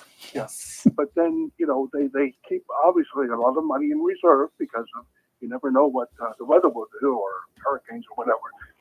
But, it's got to be reasonable. And that is what I'm really looking forward to in government in general, reasonableness. Well, people, I've heard people say to me, well, this doesn't affect me. Yes, this doesn't affect me. And Yes, it I said, does. how so? Well, I live with my in-laws. Well, guess what? It's not necessarily, the cost is going to just overtake the whole community. Those in-laws may be kicking They you may out be because kicking they them can't out. afford Yeah. Especially people that say, I rent. It doesn't Yes. affect me. I don't own a home. Guess rents what? will go up. Somebody owns your home that you're living in. Your property owner, Well, your landlord. Guys and ladies, I'm mobile right now. I'm actually on my way to a public gathering, a breakfast gathering. So I just want to let you know that we have got to put a stop to this overreach. Totally agree. Yeah, I agree. Yep. Hans, at your breakfast, have some shrimp and grits for me, okay? Yeah. Drop it off here at the studio. I don't think they have that, but they do have the scrambled eggs and sausage and taters. I'll take that. They have shrimp and grits. I'm on my I'll way. take that too. Okay. Thank you, Hans. Bye, Hans. Be safe. Bye. Let's take a break here. Live and local, Real Talk Freedom 97.1, 1120 a.m. WSME. Weather is next. WSME, Camp Lejeune, W246CJ, Jacksonville. Fox News, I'm Chris Foster. Most polling places are now open for today's New Hampshire primary. Former President Trump says he has two people left to beat, meaning Nikki Haley for the Republican nomination and President Biden. And I think one person will be gone probably tomorrow. And the other one will be gone in November. Haley says Trump lies about her. I never once increased taxes. Freedom 97.1 WSME. It's live and local Real Talk on Freedom 97.1 WSME. Well, the computer went haywire again, and we're not even in the right hour now, I don't think. So, okay, we're back live. We better do a little bit of weather here before we get booted off again. Tideline Marine and Family, 159 Old Bridge Street on the banks of the New River, your one-stop shop for all of your boating and fishing needs. And right now is a good time to start making plans to get your boats in, get your motors in, to get them tuned up, get them ready to rock and roll for the spring. Warm weather's going to be this week, but that's just a taste of what's going to be coming. So get your boats, get your stuff in now so that it will be ready when the weather turns warm for officially. We're only 2 months away from spring. And of course, the weather around here generally breaks around the 1st of March. So get prepared. I mean, that's where you need to be going. They've got fishing supplies. They got, if you want to do your own work on your boat, they got supplies for you to do that as well. Stop in, check them out. Easterly winds offshore today, 5 to 10 miles, 5 to 10 knots, seas around 2 feet, dominant period 8 seconds, sounds and rivers a light chop. Wednesday, tomorrow, southeasterly winds 10 to 15 knots, seas 3 to 4, sounds and rivers a moderate chop. Thursday, southerly winds 10 to 15, seas 4 to 5, sounds and rivers a moderate chop. Okay, and today we have a 20% slight chance of showers between later this afternoon, cloudy with a high near 60, calm winds becoming southeast around 6 miles per hour. Tonight, mostly cloudy with a low of 50. Wednesday, partly sunny with a high near 70. Winds 5 to 11 with gusts as high as 17 miles per hour. Wednesday night, mostly cloudy, low of 59. And Thursday, partly sunny with a high near 72. Nice weather, huh? Nice weather. And I showed this to Lee before during the break here, but the sunrise this morning for folks, well, I guess anywhere, but yes. My God, I took the dog out this morning. Check that out, Rayford. Look at that beautiful. But there's a warning when the sun, when the sky looks like that in the morning, right? That's a sailors be aware. Red sky in the morning, sailor take warning. I did want to mention also talking about this insurance rate, the North Carolina Rate Bureau, who's proposing an insurance hike on us on our property, home, and insurance. You still have through February 20. I am just all turned around. February 2nd to submit your comments through email. I've posted it on both YouTube and our Facebook again today. It's 2024 homeowners at ncdoi.gov. I think too. I think I need a. I think that coffee. that state senator from Mecklenburg, Right. Marcus. I think she brought up a good point. I think that would be something if you're in this mode here and you're drafting your comments, your thoughts, and you're sending it to the DOI to also Right. hit the your state senator and your Absolutely. state representative too, because this really should this shouldn't be done after what happened yesterday, and then when the comment section closes out.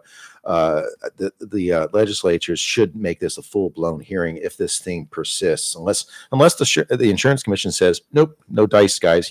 Some of the people that spoke kind of opened the door for the rate board or the insurance companies to kind of wiggle this through by saying, we could mitigate this and just phase it in in increments over 3 years. Well, Right. no, you're giving into them. Guess what's going to happen? Suppose they said, okay, we'll do that. So they do a 33% rise over the next 3 Right. years. Well, guess what they're going to do in year 4? They're going to come back with the same old Same stuff thing. again. And I mean, just pull out your policies over the last 4 years. I did it last night. Mine's from- increased Oh my $300. goodness. Yeah. And look at that as a percentage though. And you know what makes me so mad? I've had homeowners insurance since Never I made a was claim. old enough to have a house, and Yeah. I've been a homeowner. I have never had a claim. So if you look at if you read about the insurance industry and from their perspective, what they're saying is we've lost tremendous amounts of money. And Yes. again, they report to their shareholders. These are public companies. That's why I'm able to say Right. that State Farm's Michael Tipser, $24.4 million in 1 year for Right. compensation.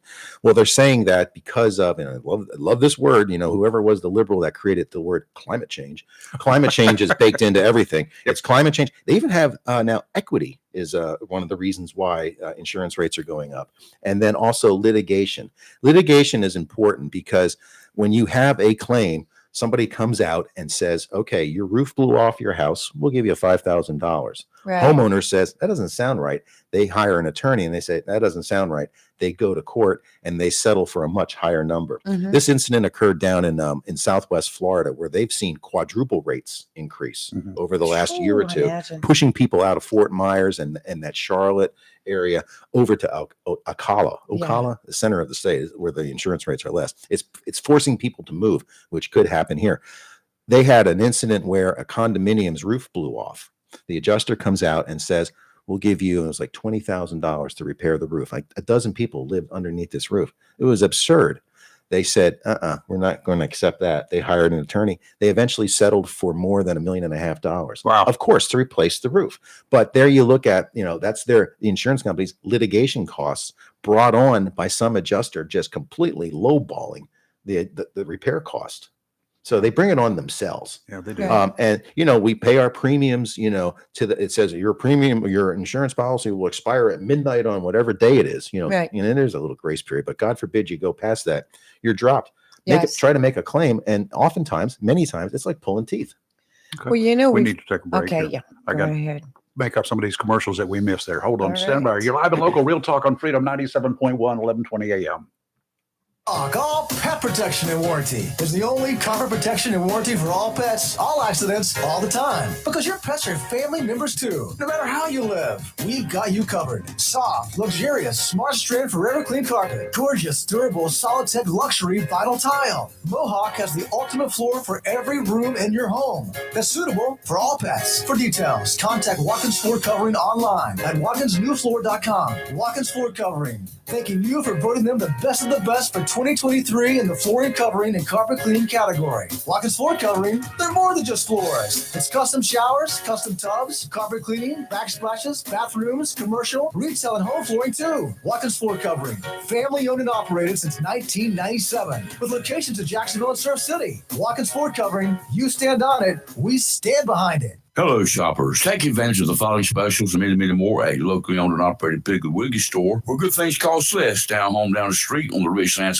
Jacksonville, and Main Street in Maysville. And remember, join Pig Perks and earn 1 point for every dollar spent. How about 10 pounds or more fresh ground chuck, just $2.99 a pound? Boneless ribeye steak, $10.99 a pound. Fresh ground chuck patties, just $4.79 a pound. Whole boneless pork loin, $1.79 a pound. Thick boneless pork chops, just $2.79 a pound. Boneless chicken thighs are only $2.99 a pound. Whole shoulder, clod heart is only $4.59 a pound. And remember, the beef and pork is cut fresh every day by the butchers at your locally owned and operated Piggly Wiggly store, and they use only the finest and certified Angus beef and Sanderson's Farm chicken. A pound bag of russet potatoes, just $2.99 a bag. Crisp romaine hearts, $2.99 a pack. Granny Smith 100 crisp apples is just $1.79 a pound. How about a 5-pound bag of Yukon Gold potatoes, just $3.99? The 8-ounce size package of sliced or whole mushrooms is just $1.99, and Haas avocados are just 99 cents each. Remember to join Pig Perks and earn 1 point for every dollar spent. And you get 3 6-packs of the 16-ounce size of Pepsi or Mountain Dew for just $12. That's your locally owned and operated Piggly Wiggly store where good things cost less. Down home, down the street on the Richlands Highway, Jacksonville, and Main Street in Maysville. And remember, say big with the pig. Great Gas and Oil Company. And of course, Wismart and Chappie's Chicken, located at 4111 Gum Branch Road, right here in Jacksonville. And 633 Sandridge Road, Hubert, has all you need when it comes to convenience for gas, cold beverages, and a great selection for quick pickup essentials. Enjoy fresh, not frozen, delicious meals at Chappie's Chicken, located inside Wismart, 4111 Gum Branch Road and 633 Sandridge Road, Hubert. So if you're in a hurry, get it all. Gas, ice cold beverages, convenience store items, and delicious, fresh, not frozen, Chappie's Chicken at Wismart, 4111 Gum Branch Road, Jacksonville, and 633 Sandridge Road, Hubert. Southern Touch Painting, Maintenance, Power Washing, and Roofing specializes in residential and commercial interior and exterior painting. In fact, they paint most anything except cars, including homes, businesses, apartment complexes, decks, and they do minor repairs, wood repairs, pressure washing, waterproofing, and more, including storm repair and cleanup. Southern Touch Painting, Maintenance, Power Washing, and Roofing, fully licensed, insured, and locally owned and operated by Roger Carroll Jr. References available and customer satisfaction is always guaranteed. So if you want to painted, maintained, power washed, or need a new roof, call Southern Touch Painting, Maintenance, and Power Washing at 910-939-0749 or visit southerntouchpaintingnc.com. Southern Touch Painting, Maintenance, Power Washing, and Roofing salutes our troops and is proud to be part of the continued growth of Onslow and surrounding counties. It's live and local Real Talk on Freedom 97.1 WSME. All right, we are back and we're live and local here at Real Talk and on WSME, and we have standing by on the telephone a gentleman who wants to. He's known as Colby Bear Hammonds. That was Yes. I've got to ask Bear. that question. Mhm. Bear, as in the bear, right? How you doing, sir? That is correct. I'm doing well. How are y'all doing this morning? Great. Cold. It's 34 degrees here right now, and that's just too cold. A North Carolina native, it says here on your website, running for Commissioner of Agriculture. Running for Commissioner of Agriculture. I guess that's a heck of a job. What does it entail? I don't often think about a Commissioner of Agriculture here in North Carolina these days. It used to be a big deal when we were a tobacco state. That's still a big deal. We got a lot of hog farms and poultry out there. Yep. Yep. So, hog farms, turkey farms, poultry farms, of course, livestock. But the North Carolina Department of Agriculture, in fact, the full name of it is North Carolina Department of Agriculture and Consumer Services Division. Right. There's a total of 20 separate independent divisions up under position. And a lot of people, like you said, just do know all the different areas that this job touch. There's several finance, some agriculture statistics, agronomy, budget, emergency services, which is a big thing when you're dealing with the coast, environmental issues, obviously the food distribution.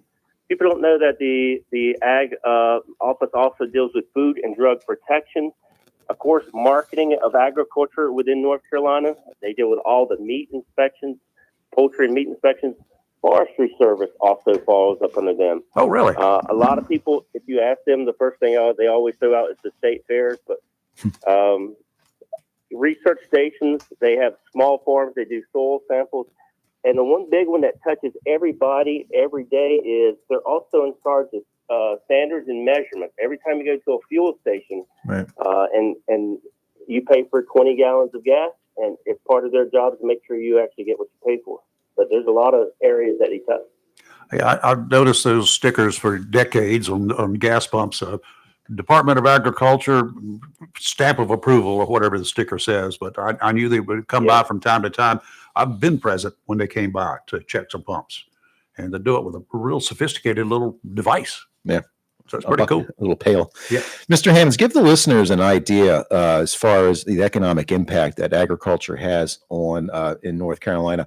Where do we rank as far as the hog production and also with poultry? We just kind of touched on that earlier at the outset of this interview.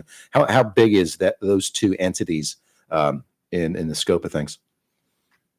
So the they're constantly updating censuses as far as Sure. ranking number, but poultry, we're in the top 3. I know we're not number 1, we're either 2 or 3 when it dealing with correction. I said poultry, but really swine is we're number 2 or 3 on.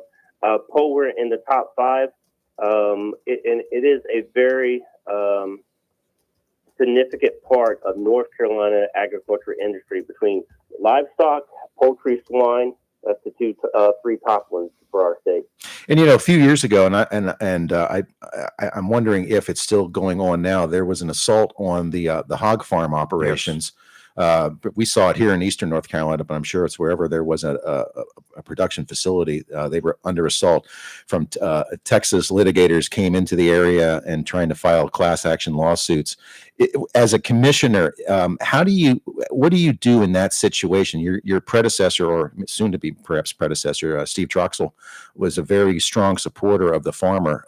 Does your office take sides, or do you sit on the fence on situations like that when the hog farmers were under assault? That position, the individual who's the Commissioner of Agriculture absolutely needs to be the person out front fighting on behalf of the farmers, fighting on behalf of North Carolina voters. So, yeah, there's no sitting on the sideline in this job. Mm-hmm. Are those cases, is that behind us, or is that something still that is out there, in court or in future litigation? Is that still alive, that whole debate on the hog farms? It is always alive, and there's always debates when you're dealing with agriculture and all of the entities that are attacking and that are working against agriculture. North Carolina has the same problem a lot of these other states have, where we have a lot of people move in and have a lot of development. It's very surprising how someone can move to North Carolina, buy a nice piece of land on a road called Milk Cow Drive, and 2 months later, after building a $1 million house, complain that it sells like a milk cow. But that's just the nature of having a beautiful state that you're 4 hours away from either the mountains or the coast at any given time. But, it's something that we are constantly fighting, and we're educating our consumers and landowners that this is something we're looking out for. But those challenges are always there. Wouldn't take much to Google it to find some latest case that's going through North Carolina at this time. Big controversy right now is the fact that a lot of foreign interest, and sometimes including governments, are buying up farmland across the country. Have you seen very much of that in North Carolina? It is. And there's legislative going through right now in North Carolina as far as to bring that under control. North Carolina, the number we always throw around is currently we're just over $103 billion of agriculture industry attributed for North Carolina. There's several large companies within North Carolina that are directly owned by foreign entities. I think the latest statistics that I read was 15% of North Carolina agriculture is owned by foreign entities. There's some pros and cons of that, but my personal opinion, the cons outweigh the pros by far. There's several examples throughout the states where foreign entities or even countries that are direct competitors of North Carolina physically own land within communities. And of course, my personal opinion is that it's most large organizations that own farmland just will not treat a piece of land the same as a family that has been on that land, connected to that land for 3 or 4 or 5 generations. It's just a dramatic difference on the how they treat it. Use it and abuse it. Yes. Okay. Well, Kobe, you're from a history of family that farmed, correct? Yes, ma'am. I think your family owns a farm now, still? Yes. So I'm born and raised out of Robson County. My family is, if you can document 3+ generations of the Hammonds family farmers down in Robinson County. I'd say 3+ generations, because just like most southern counties or any counties, any state, you go back beyond mid 1800s. Any type of minorities, anybody's skin of color, we just didn't do a good job of tracking people's last name. And of course, I'm a member of the Lumbee tribe down, so anything beyond that is kind of tracked the last name. But ever since I was 2 or 3 years old, I remember crawling around in the hayfields, pastures, working land, hunting. So yeah, my family ties run deep in Robinson County and North Carolina related to farming. And that's where the bear comes in. The bear. That's right. That's right. Yeah. And the funny story behind that is I'm a retired, I retired with the rank of colonel through the North Carolina and the Army, North Carolina National Guard and Army Reserve. Did 33 years, 2 deployments, one to Iraq, one to Afghanistan. I did a little bit of armor and aviation. But when I became a young officer back in the early 90s, because I was Native American, I had a senior officer just like using my calling me Bear for whatever reason, and it just stuck. And that's my nickname ever since. Okay, good. I also see that you were a Boy Scout. Oh yeah. Boy Scouts, but a Boy Scouts in the 4-H, FFA, and also my son is in Boy Scouts. I'm the den leader for his Webelow pack here in our local town. So Okay, nice. Cool. That's a fun event. Colby, we appreciate your time this morning, sir. Good luck. Hey, thank you all very much, and thanks for having me on. All right, thank you. Thanks, Colby. Let's take a break. You're live and local, Real Talk, Freedom 97.1, 1120 AM, WSME. Your copy of Topsail Times newspaper this week? If not, did you know that Topsail Times is Topsail area's only local newspaper in print? Started a little over a year ago, we now have over 1,500 online subscribers and 5,000 printed copies that go out every 2 weeks. And we never charge our readers. Information should be free to our readers, and we stick by that. Looking for an idea for date night?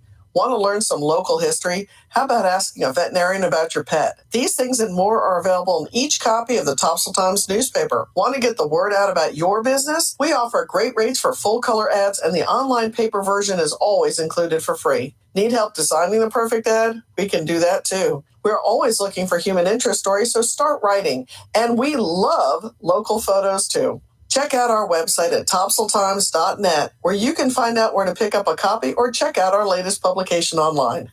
Looking for a job? Full-time? Part-time? Il Cigno Italiano Restaurant wants you. We're currently hiring for hostesses, servers, bartenders, and dishwashers. Il Cigno Italiano is a family-owned, fast-paced restaurant that offers the best in fine dining on the Crystal Coast. If you're hardworking, reliable, professional, and have a desire to always strive for better, we want to talk to you. Make great money and be a part of an outstanding, dedicated team. Il Cigno Italiano on West Corbin Avenue in Swansboro. Tammy Fry Allstate Swansboro reminds you to check your mailbox and find your quote on homeowners insurance. Tammy Fry Allstate Swansboro goes the extra mile to make sure you're in good hands, like helping you customize your home and windstorm coverage with their Write Your Own home policy. Yes, save even more when you bundle your home, auto, boat, motorcycle, and even your golf cart.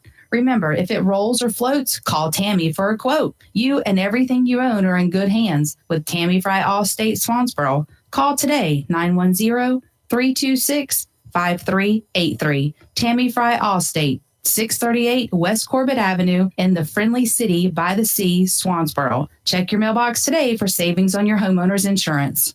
When you need comforting, who do you call? An old friend, right? Jacksonville Heating Contractors services the heating and cooling needs of our area with dependable quality train systems, guaranteeing indoor comfort for your home or business. In addition to quality train systems, Jacksonville Heating Contractors offers 24-hour emergency service, NATE certified technicians, and over 50 years of experience and service you can trust. And with a Jacksonville Heating Contractor service agreement, you never pay retail for heating services and receive priority scheduling. Remember, an ounce of prevention is worth a pound of cure. And in New Bern, you can call Trent Heating and Air Conditioning 252-633-2200. In Morehead City, Sea Air Heating and Cooling 252-247-1122. If you need service or repairs, just call an old friend. Jacksonville Heating Contractors, an independent train dealer. It's hard to stop a train. For deals on train systems and more, visit anoldfriend.com or call 910-347-2843. It's live and local. Real Talk on Freedom 97,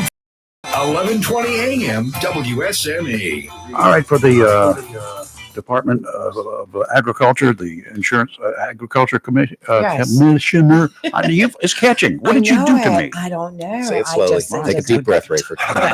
Anyway, Steve Troxler, the current commissioner, is running for re-election. Okay. Just I found his- stand corrected because I was the one that said stand your corrected. predecessor. I I didn't know was one way or told the other. by one of those running that he wasn't. So Anyway, somebody was wrong. Robin, good morning. How are you?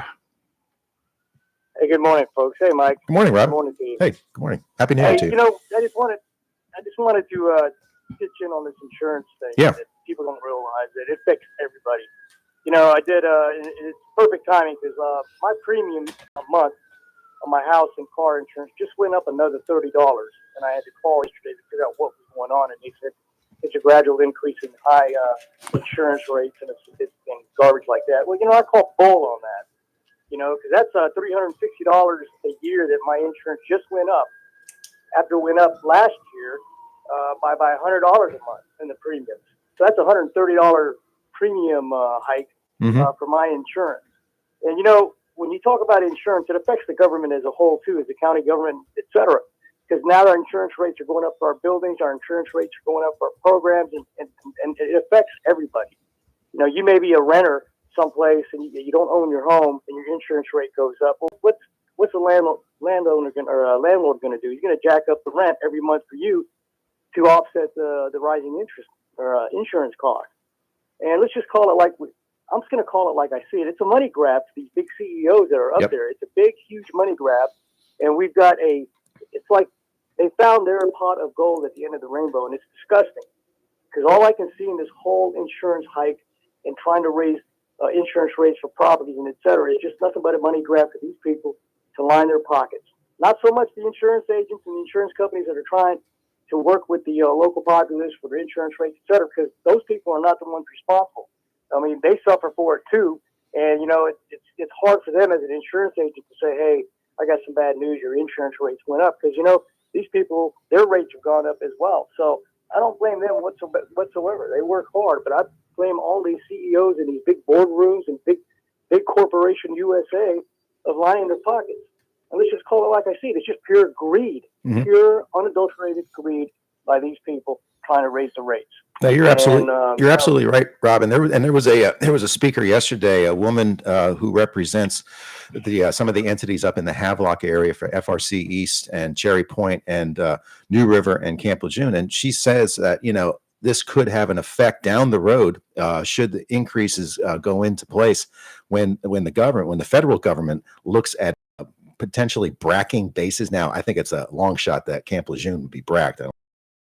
But this is one of the elements that the government will look at cost of doing business in a certain community or state, and you elevate or inflate artificially or otherwise the insurance rates, and that's something that's going to factor into decisions made at the federal level, perhaps down the road. You're absolutely right, Robin. And I agree with you, Mike. It's disgusting because it's like they're sucking the life out of the population. You know, you're going to raise the insurance rate for certain areas, especially like North Topsail Beach. You're going to raise the insurance rate by what, 90, 95, 99? 99%. 99.4. Yep. So you're sucking the life out of anybody that potentially wants to buy a home or move to North Topsail Beach. It has a very detrimental effect on people. You know, hey, I want to move here. I'm retired. I've worked 40 years here. I've got money to buy a house, but I'm not going to pay those high insurance rates.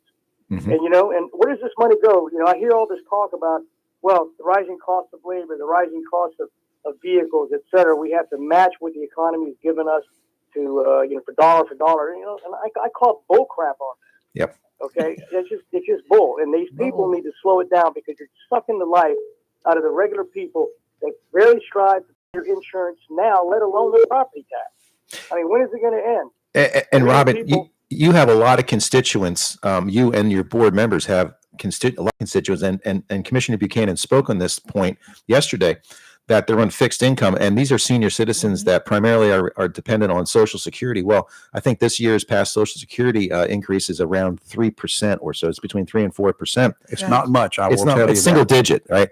And that point was made by several speakers yesterday up in Raleigh, that their increase in what income is coming into their household is registered in single digits, where this is registered perhaps even in 3 digits. If you look at the coast, just rounded up to 100%, and they just can't fathom that. You're right. It fraughts me. It fraughts me because it's just like property taxes and everything else. And you're right. You got people on fixed incomes. They're on annuities every month. They're barely making it. So what do? We're going to raise the property taxes, raise the insurance rate, so we give them no breathing room whatsoever. They can't live their retirement years in peace. They have to keep worrying about the rising cost of this or that. And I'm sick of this stuff, and I'm getting a little passionate about it because everywhere you turn, there's somebody pinching you for an extra dime or an extra quarter. Mm-hmm. We got to stop this, and by us going up there, I know Paul, along with Tim Foster, Yes. To voice our concerns and let these people know. And the other thing that I'm a little confused about is, you said it earlier, why wasn't the insurance commissioner there? Yeah. That's what I want to know. He needs to be asked that question. I'll definitely I ask him. listened to him talk, and I believe in what he believes in, but why was he not there? To me, that tells me that this wasn't a priority. Okay? This wasn't a priority, unless he had a conflict of schedules or whatever. But this is something that's got to be stopped, and I see it in the car business too. People trying to get insurance for their vehicles, and the rates are sky high. Mm-hmm. They're not worried about the car payment. They get the car payment, now they're worried about, what is it going to do to my insurance? How much do I have to pay monthly in my insurance for this vehicle that I'm trying to purchase? And, so it affects everybody across the board, and we need to stand up and let the big corporations know enough is enough. Quit lining your pockets and flying on your private jet to go from point A to point B and enjoying life, okay? Because there are people down here that are making your lifestyle for you. Yeah. So that's what I wanted to say. No, I agree. I agree on all points you brought up. It's like a cartel. I mean, even OPEC isn't as obnoxious as this when they raise the price or attempt to raise the price of crude, and that's a cartel. This is basically the same thing. It's a government approved cartel, the rate board, and they're trying to slam this through here. And if the citizens don't, like you say, don't stand up and say no, it's going to be a huge detriment to every community throughout the state. The insurance business in the United States is a multi-billion-dollar. Oh yeah, yeah. So it's just like anything else. Right. And if you're sitting at the top of that tier, if you can get your hands in that pot of gold, then you've got it made. But I ranted long enough. I appreciate it. All right, Robin, thank you. We We got to appreciate go. it. You're live and local Real Talk on Freedom 97.1, 1120 AM, WSME. Don't break a heart or your bank account this Valentine's Day. Be sure to make it a Barnes Diamond Gallery gift for the love in your life. You see, you always get a sweetheart of a deal at Barnes Diamond Gallery. Family owned and operated since 1982. You are guaranteed to find the perfect diamond, emerald, ruby, or sapphire. Barnes Diamond Gallery also has a great selection of earrings, watches, bracelets, necklaces, rings, and pendants that will make that special person happy this Valentine's Day. Barnes Diamond Gallery custom designs jewelry and pays top prices for gold, sterling silver jewelry, sterling flatware, and diamonds. Make that special person feel extra special with a gift from Barnes Diamond Gallery, 461 Western Boulevard, Suite 120, right here in Jacksonville. Family owned and operated since 1982. The best deal for the grill is at Jones LP Gas and Oil Company each Friday. Every Friday from 8 a.m. till closing at 5, Jones LP Gas and Oil Company will fill your 20-pound LP gas grill cylinder for only $11. You heard that right. Each Friday till closing, you can have your 20-pound LP gas cylinder filled for only $11 at Jones Gas and Oil Company, 3881 Wilmington Highway in heart of Verona. In addition to saving money on your LP gas for the grill, Jones Gas and Oil is your full-service gas and oil company serving residential, commercial, and agricultural gas and oil needs needs, as well as gas appliances, LP replacement parts, fill cylinders, and tankless water heaters, and they offer a 10% military discount on installation. Remember to get that cylinder filled every Friday until closing for only $11. Jones Gas and Oil Company, 3881 the Old Wilmington Highway, Verona. Phone 910-346-6384. If you plan to rebuild, remodel, repair, or do cottage or home improvements, Williams Hardware, 3011B Bridges Street, Moore City, should be your first stop. Williams Hardware carries power tools and equipment, chains and fasteners, plumbing and electrical supplies, along with Gerber, Buck, and Case knives. Williams Hardware is your helpful, handy hardware store. Williams Hardware cuts glass to size and cuts and threads pipe. When the chores are done and the cleanup is finished, light up that Wilmington grill from Williams Hardware. Williams Hardware, 3011B Bridges Street, Moore City. Open Monday through Saturday from 7:30 till 6 p.m. and Sundays for your convenience, noon till 5. Phone Williams Hardware, 252-726-7158. Welcome to Lane & Associates Family Dentistry, where we love to make you smile. Now proud to be working with Doctors Kim and Tommy Morgan, formerly Morgan Family Dentistry. The Jacksonville and Richlands Morgan offices of Lane & Associates Family Dentistry blends the latest technology with personal care and attention, so you have an amazing dental experience. The offices of Lane & Associates welcome all ages and accepts all major insurances, including military. Lane & Associates Family Dentistry has been serving the state of North Carolina for over 40 years, with 2 locations in Jacksonville, Richlands, and Maysville. Call for an appointment today at 877-LANE or online at lanedds.com. To Lane & Associates Family Dentistry. It's live and local. Real talk on Freedom 97.1 WSME. Hey, we're back here for a few more minutes. And good morning. I think this is Theo. Is that right? Good morning, deplorables. Hello, adorable. How are you? How are we doing today? We're hanging in here. How are you? Mike, how are you? I'm fine. I'm fine, Theo. I'm trying to get my ears here straight here. I can't hear you too well, but Yeah, good go morning. ahead, put your ears on. Yeah, okay. Have any more information on Biden? What? I think they put the cap on the White House this morning at 8:00 this morning, so we won't hear anything until tomorrow, perhaps. We're not talking about Biden right Nothing now. on Hunter Biden yet? Oh, You got any update? Hunter Biden? No, I haven't heard. You heard about his partner, though, right? Okay. So listen, Rayford, I'm tired of looking at the backs of your guests. When are you going to do something about it? You had a lady today. I didn't even see her face. You had 2 people sitting there last week. What is your problem? Well, if you want to come in here and redesign it, I'll be glad to let you Come on in. assist. You don't need me. Mike, help him to redesign that. You got top billing today, Mike. I can see you. I'm Rayford's left hand. Yeah, this is nice. This is nice. Yeah, you look good. There's a pair of I'm the thorn between 2 roses. Oh, God. Yeah. Yeah. No, so, Kelly gave me her seat. Look, you're complaining about the insurances. We're complaining about the health insurance. You're not covered here. You got to have a plus plan. You had Jennifer call about the car insurance. Mike, why don't we get rid of the insurance companies? What would happen if you? With a better solution? I don't. Theo, ask me or answer this question for me because I don't know the answer. When did insurance become so prevalent in our country's history? When did it start? I don't know the answer. I'm asking you. You knew this was going to happen. You just said it. They're greedy. Well, When they yes, they're start greedy. when they start paying their CEOs big money, Right. you know what you guys were saying? Well, if you can make it, you would take it too. You just allowed them to give them all this kind of money. Okay, and now you're going after them because they're making big salaries. I understand that.